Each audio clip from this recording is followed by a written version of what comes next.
date de 1802, donc a été restauré et rehaussé en 1804. Vous avez là en face de vous le pivot sur lequel repose 55 tonnes, mais tout l'ensemble étant, la majorité, 80%, est en chêne.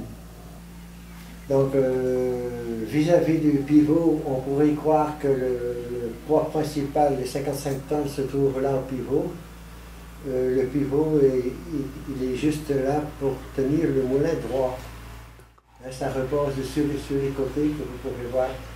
C'est là que reposent les 55 tonnes. Sur les 4 côtés? Sur les 4 côtés, oui. D'accord. Le moulin est orienté d'une manière particulière ou pas du tout? Quand le moulin est à l'arrêt, les ailes sont toujours disposées vers l'ouest. Parce que les plus grands vents viennent de par là et c'est surtout de ce côté-là qu'il fallait le protéger. Le dernier meunier a été Jérôme Riquebèche, l'ancien meunier que j'ai bien connu, qui était un gai luron, farceur et très aimable. Étant donné que je suis fils d'agriculteur, je venais ici avec des grains pour moudre pour les animaux, avec un tombereau, donc un ancien tombereau à 3 roues avec 2 chevaux. Et bien souvent, avant de partir, la mécanique c'était une manivelle pour freiner le tombereau. Et pour quand on partait, mais je n'avais rien vu, hein. Enfin j'étais encore jeune, peut-être 17 ans, je ne sais pas, 18 ans. Et pour partir, il était plein de graisse, hein, et lui, aucun sourire, hein, ça c'était tout, aucun sourire, que celui pour rien voir. Et après qu'il a pris sa retraite, il est parti faire tailler des meules dans les fermes, dans les alentours, chez tous ceux qu'il a connus, et tout dans la bonne humeur vraiment exceptionnelle. Il était vraiment un bon gars. Et vraiment honnête aussi vis-à-vis de la farine, du blé qu'on apportait, de la farine qu'on ramenait. Contrairement quelquefois à certains moulins ailleurs, je ne nommerai personne.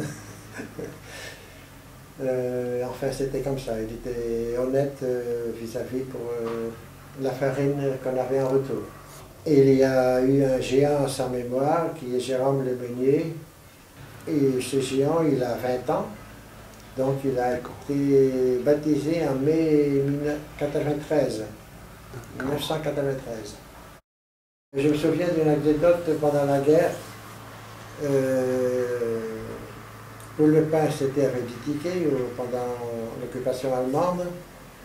Et il fallait un acquis pour venir de la douane, pour venir moudre du grain pour le bétail.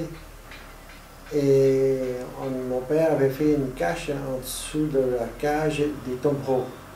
Donc quand le tombereau était vide pour les aliments qui devaient être moulus pour les animaux, on culbutait le bac du tombereau et en dessous on pouvait mettre 50 kg de blé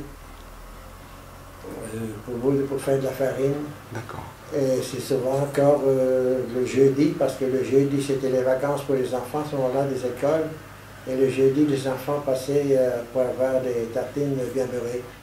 La cavette ici n'a pas toujours existé, comme ça? Non, dans le temps quand j'arrivais, il n'y avait pas de cavette. Hein. Il n'y avait rien du tout ici en dessous, c'était à découvert. Elle a été faite quand, cette cavette? À la restauration du moulin? À la restauration du moulin. Joseph de Canter, qui était maire. Pour être à l'abri de l'association qui a été formée avec Joseph de Canter, qui était maire et conseiller général.